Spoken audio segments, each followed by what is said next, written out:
একান্ত আপনজনেরা আল্লাহ রাব্বুল আলামিন মুসলমানদের জন্য, শুধু মুসলমান নয়, গোটা পৃথিবীর মানুষদেরকে হেদায়েতের জন্য, সঠিক রাস্তায় রাখার জন্য, জান্নাতের রাজপথ দেখানোর জন্য আমাদের উপরে একখানা কিতাব নাজিল করেছেন। কিতাবটার নাম কি?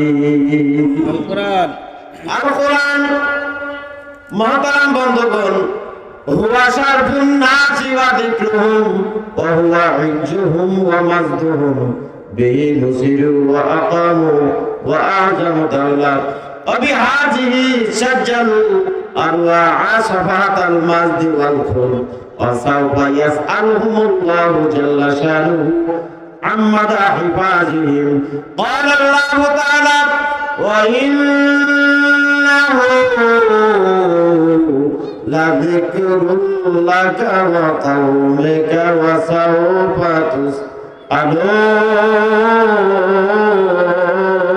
تسألون. قال ذكر الله أكبر. أمر الله في كلامه المجيد وفرقانه الحميد. أعوذ بالله من الشيطان الرجيم. بسم الله الرحمن الرحيم.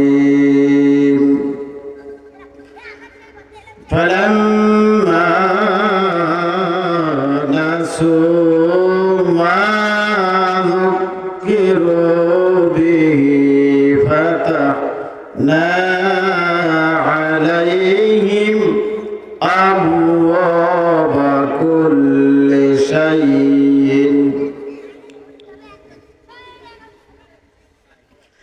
حتى إذا فرحوا بما أخذناهم بغتة فإذا هم مبلسون.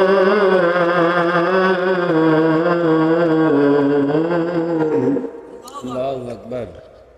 وقال تعالى مخبرا وآمرا في شان حبيبه إن الله وملائكته يصلون على النبي يا أيها الذين آمنوا صلوا عليه وسلموا تسليما. محبت پڑھی اللهم صل على مولانا محمد وعلى آل سيدنا. প্রভু তুমি দয়া করো, তোমার বান্দা বড় অসহায়। প্রভু তুমি দয়া করো, তোমার বান্দা বড় অসহায়। আল্লাহুম্মা সাল্লি আলা সাইয়্যিদিনা মাওলানা মুহাম্মদ ওয়া আলা আলি সাইয়্যিদিনা। পৃথিবী আর কত কাঁদবে তুমি, পৃথিবী আর কত কাঁদবে তুমি। তোমার কান্না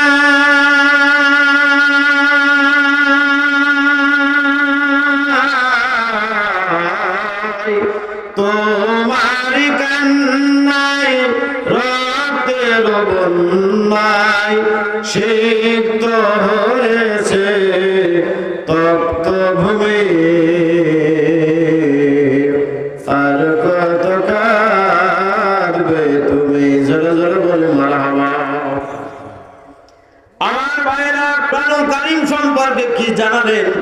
হুয়া শারফুন নাস, এটা মানব জাতির সম্মানের কিতাব, এটা মানব জাতির সুখ্যাতির কিতাব, এটা মানব জাতির মর্যাদার কিতাব। কথা কোন ঠিক না বেঠিক? এই কোরআনের একজন হাফেজের দরজা আছে না নাই? বর্তমানে বিশ্বের দরবারে আন্তর্জাতিক ক্রীড়া প্রতিযোগিতায় আর পর কয়টা বছর ধরে বাংলাদেশের ছেলেরা কোরআন তেলাওয়াতে ফার্স্ট হয়। বাংলাদেশের জন্য বড় গৌরব বয়ে নিয়ে আসে। জোরে জোরে বলে আল্লাহু আকবার। এই হলো সেই কিতাব, যে কিতাবের সাহায্যে মুসলমানেরা ইতিপূর্বে বড় বড় সাম্রাজ্য কায়েম করেছে, বড় বড় রাষ্ট্র কায়েম করেছে। যে রাষ্ট্রে কোনো মারামারি ছিল না, যে রাষ্ট্রে কোনো জিনা ব্যভিচার ছিল না, যে রাষ্ট্রে কোনো সুদ ঘুষ ছিল না, যে রাষ্ট্রে কোনো অশান্তি ছিল না, যে রাষ্ট্রে ছিল শান্তি আর শান্তি। যখন সুবহানাল্লাহ।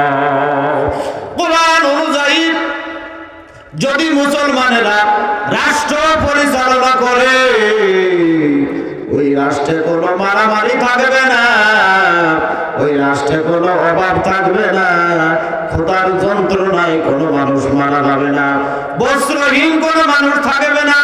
কোরআন অনুযায়ী যদি রাষ্ট্র পরিচালিত হয়, খাদ্য, শিক্ষা, চিকিৎসা, বাসস্থানের একমাত্র গ্যারান্টি, একমাত্র নিরাপত্তার কিতাব হলো কোরআন।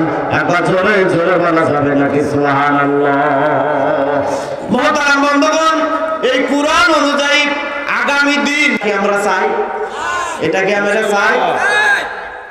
যারা চাই তাদের জন্য সম্মান, হাত নামান, তাদের জন্য মর্যাদা, তাদের জন্য দুনিয়ায় শান্তি, পরকালে মুক্তি। সুবহানাল্লাহ। ভাইরা আমার, কোরআন অনুযায়ী রাষ্ট্র পরিচালিত হোক, কোরআন অনুযায়ী দেশ পরিচালিত হোক, এইটা যিনি যারা চান নাই, তাদের পরিণত কি হতে পারে? আপনারা জানেন আব্দুল্লাহ ইবনে উবাই, আল্লাহর রাসূলের পিছনে দাঁড়িয়ে যিনি একাধারে নামাজ আদায় করেছে, দীর্ঘদিন ধরে আল্লাহর নবী বললেন, উবাই, ওরে উবাই, তুমি আমার পিছনে শুধু নামাজ পড়ো। অন্য সাহাবীরা আছে, তাদেরও মনে চায় আমার পিছনে একটু নামাজ পড়ো। উবাই রে, ওরে উবাই, তুমি একটু অন্য সাহাবীদের সুযোগ করে দাও।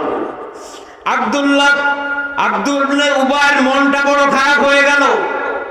অনেকক্ষণ ধরে চুপ করে থেকে থেকে আব্দুল্লাহ ইবনে উবাইয়ের চোখের কোনা দিয়ে ঝরঝর করে পানি পড়তেছে।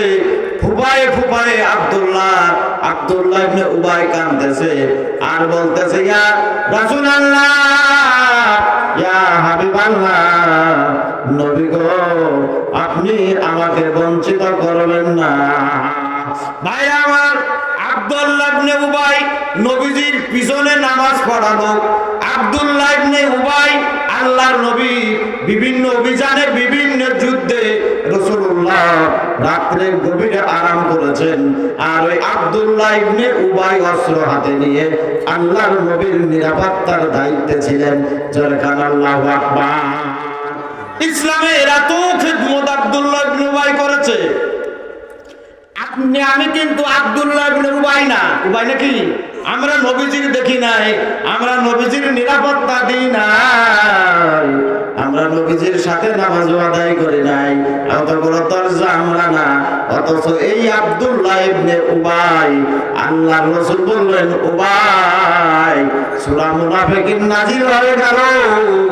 আব্দুল্লাহ ইবনে উবাই রাইসুল মুনাফিকিন, মুনাফিকদের সরদার আব্দুল্লাহ ইবনে উবাইকে জাহান্নামে সবথেকে বেশি শাস্তি দেওয়া হবে, কারণ আব্দুল্লাহ ইবনে উবাই হলো মুনাফিক। আব্দুল্লাহ ইবনে উবাই কিভাবে মুনাফিক হলো, এটা কি আপনারা জানতে চান? এটা কি জানতে চান? ভাই জানতে চান কি করে মুনাফিক হলো? এত আমল, এত বুজুর্গ, এত বান্দাগি করার পরেও বেচারা জাহান্নামে যাবে। দেখো, শুধু জাহান্নামে যাবে না, জাহান্নামের একেবারে তলে যাবে। ওর সর্বপ্রথম দোজখে ফেলা হবে আব্দুল্লাহ ইবনে উবাই। ওর শাস্তির কোনো সীমানা নেই। কেন? ওয়াই কেন? ভাইরা আমার, আব্দুল্লাহ ইবনে উবাই মুনাফিক। কোন মানুষ জানতেন না, কোন সাহাবা আজমাইন জানতেন না, এমনকি আল্লাহর রাসূলও আন্দাজ করতে পারলেন না। বদরের যুদ্ধে যখন মুসলমানদের জয় হয়ে গেল, কাফেররা বিক্ষোভে ফেটে পড়ল, হাই হাই আমাদেরকে আরেকটা যুদ্ধ করা লাগবে। আমার ভাইয়েরা, 5ই আগস্টে দেশ ছেড়ে যারা পালিয়েছে তারা আবার সংঘবদ্ধ হচ্ছে আরেকটা যুদ্ধ করার জন্য। কথা বলেন ঠিক না বেটে? বদরের যুদ্ধে কাফেরদের শোচনীয় পরাজয়, উহুদ যুদ্ধে তারা আরেকটা যুদ্ধ করার প্রস্তুতি নিয়ে নিল।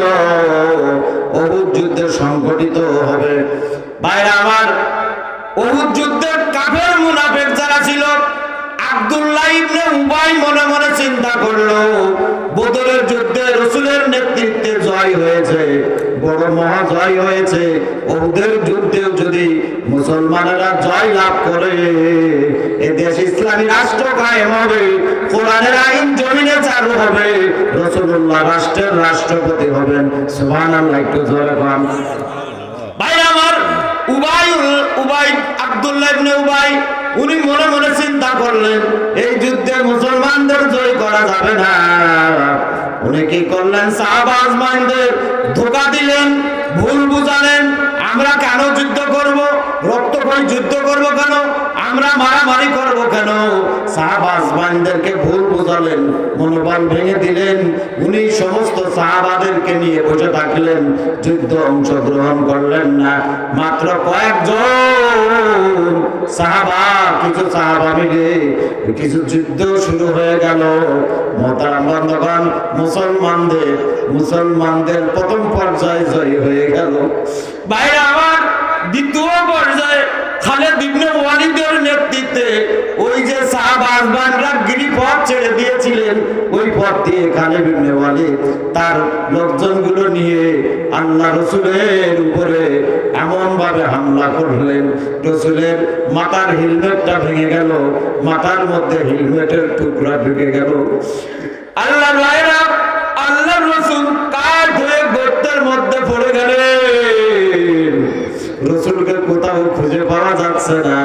আব্দুল্লাহ ইবনে উবাইর কানে যখন গেল রাসূলুল্লাহ নিহত হয়েছে, ও বড় খুশি হয়ে গেল। নাউজুবিল্লাহ। মুনাফিকের কায়দা দেখেন। ভাই আমার, গোটা বাংলাদেশ কেন, গোটা পৃথিবীর কোরআনের পাখি বলেন আল্লামা দেওয়ার হোসেন সাঈদীকে যেদিন বিষ প্রয়োগ করে মারা হলো, সেই দিন বাংলাদেশের কোটি কোটি মানুষের হৃদয়ে রক্তক্ষরণ হয়েছিল। আমার মনে হয় গাছ সেদিন কেঁদেছিল, পাখিরা কেঁদেছিল, আসমান কেঁদেছিল, জমিন কেঁদেছিল, আর বাংলাদেশের কিছু কুলাঙ্গার খুশি হয়েছিল। না হয় না? ওই মুনাফিক কয়টা একটাও কি দেশে আছে? থাকলেও মাথা উঁচু করার কোনো কায়দা নাই। ভাই আমার, আব্দুল্লাহ ইবনে উবাই বড় খুশি হলো, রাসূলুল্লাহ মরে গেছে, ভালোই হয়েছে। নাউজুবিল্লাহ। আমার ভাইরা, সাহাবারা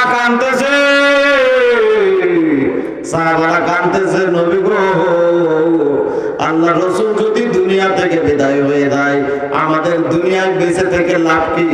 মরণ পণ যুদ্ধ শুরু করে দিল, আমরাও মারা যাবো। ভাইরা আমার, যুদ্ধ যখন তুমুল শুরু হয়ে গেল, কাফের মুশরিকরা পিছনে হটে চলে গেল, মুসলমানদের জয় লাভ হয়ে গেল। যখন আল্লাহু আকবার মুহাব্বত করে পড়ে লা ইলাহা ইল্লাল্লাহ, জোরে জোরে জোরে লা ইলাহা ইল্লাল্লাহ। ভাইরা আমার, যুদ্ধ জয়ী হয়ে গেল। সাহাবা আজমাইনরা তারা রাসূলুল্লাহকে খুঁজতেছে, কোথাও পাওয়া যায় না।